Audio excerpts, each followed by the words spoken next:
You feel the call to start a business in 2026, but you're trying to figure out whether this idea comes from God. You're confused because if the desire is not from God, you could waste years, money, and energy chasing the wrong thing. However, if it comes from God, it will cost you a lot to ignore it. In the next few minutes, I'll show you 5 clear signs that God uses to confirm a business calling and how to know if this is truly yours. And be sure to subscribe for more strategies and insights on faith and business. Let's dive in. As we read the scriptures, we see that God didn't give Abraham comfort. He gave him a vision.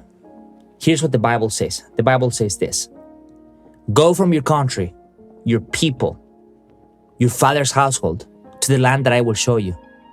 See, he didn't give him a map. He didn't give him a GPS. He didn't give him a timeline. The catch was to simply obey and believe in the promise that he had for Abraham. Today, God may be calling you to launch a new business or a new ministry, but he requires 2 things: trust and obedience, that he will lead you in the right direction. His word says that he will direct your steps as you take proactive action. So here is sign number 1. You feel certainty of the call in your heart. You feel certainty of the call within your spirit. Let's be real. The idea of opening a business has been in your heart for so many years, right? It didn't show up yesterday. You tried other careers. You tried other paths. You tried other plans. You excelled in everything you do. Okay, perhaps some of the things show you that was not for you, but you told yourself, with God's help, one day I'm going to run my own boat. I'm going to build something one day. You see, it was in you. It has been for the longest time. And today you're looking for a this is it moment. And this may be God whisper into your ear. This is your season. This is your time to start. This is the time to run that race. But hear me clearly. Certainty has to be confirmed. How? Through receiving direct affirmation from God, through prayer, fasting, and consecration. If you have an idea or a desire, give it to the Lord and the Lord will do something amazing. Seek the Lord with all of your heart and trust me, He will make things very clear to you. This leads me to sign number 2. Other people confirm your calling. That's right. Other people have been confirming your calling. Now, there's a whole bunch of people that can confirm that for you. But through my professional and faith-based journey, I found confirmation from the following groups to be most credible. The first one is your employers and colleagues. Okay? I'm going to repeat that again. The first one is your employers and your colleagues. These are the people that you spend a lot of your time with, right? In reality, a lot of us spend more time at work than at homes. Often, they know your work ethic. They watch you grind. And because of this, they see your potential. You may have gotten promotions because you're very responsible. A lot of times, your colleagues offer you compliments. They say things like, you should own a business, right? Or better yet, your boss may be saying to you something like this: one day, when you open your own business, you are going to understand my pains, the pains that I go through. They say this because they see your potential. They recognize what you're capable of. The second group of people is pastors, prophets, and spiritual leaders. I believe that God uses these men to speak life into you.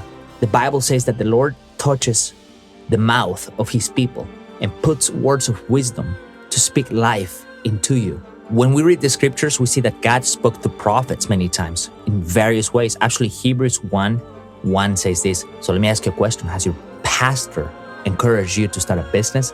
Has someone spoken a prophetic word over you? These, in my own opinion, are confirmations that carry weight. My third group of people are your family and your friends, especially the people that you love the most. These people know every single detail about you, the gifts that you have, your abilities. They know exactly how you're wired. So let's move to sign number 3. God humbles you in preparation. God humbles you in preparation. If your reason for business is money, status, control, you're not ready. Because business is not about you. It's about those who you serve. See, I believe in my heart that business is a ministry, right? Ministry is a business.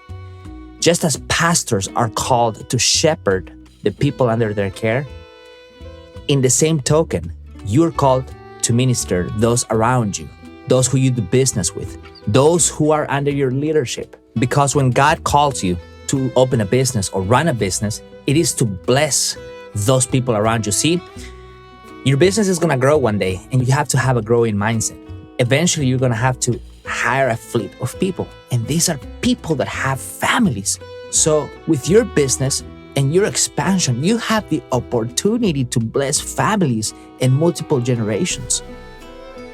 And if your heart has shifted from what can I gain out of this business to who can I serve with this business, that's a clear indication of God's call to entrepreneurship in your life. And all you got to do is take massive action. If you like what you're watching, please be sure to hit the like button and subscribe. I will greatly appreciate that. It's going to help the channel grow. This leads me to sign number 4. You have a profitable solution in the marketplace. Let me repeat that again. You have a profitable solution in the marketplace. See, passion alone is not going to build a business. Solutions do, right? This is the reason why a lot of people are like, yeah, my passion is to, do this, that, and the other, only to find out that passion is not sustainable. This is one of the reasons why entrepreneurs fail around the world, because they offer a product or a service that's weak in the marketplace, or it has a weak demand, or they perhaps enter a very saturated market. So when you are clear about what you can offer, all you have to do is just play the numbers game. Jesus multiplied the fish, right? Jesus was thinking about numbers. He turned water into wine. He had to cater to a whole party. Jesus cared about multiplication and results. And that's the same mindset that you have to have when you're thinking about opening and running a business. The point that I'm trying to make right now is numbers matter, okay? Business is a numbers game. Impact is measured, value is quantified. And if you have a valuable solution that people are willing to pay, you have a business. If you don't, you have a problem. It's that simple. Last sign, the most important sign. Sign number 5, your vision for entrepreneurship scares you. Your vision for entrepreneurship scares you. I think I can completely relate to this because running a business is very scary at the beginning, right? Before that phase, it's very exciting. All that preparation, all that readiness. You're like, yes, I'm gonna hit the press button, only to realize how scary it is to walk in that first phase because there's so much uncertainty. You're not really seeing immediate results. You're asking yourself whether you're wasting time doing the things that you're called to do. That hesitation, my friends, is normal. That's exactly what happened with Gideon in the Bible. The Bible says that when the angel of the Lord came to Gideon, he gave him a call to deliver Israel from the Midian and lead them into freedom. That's a big calling, if you ask me, right?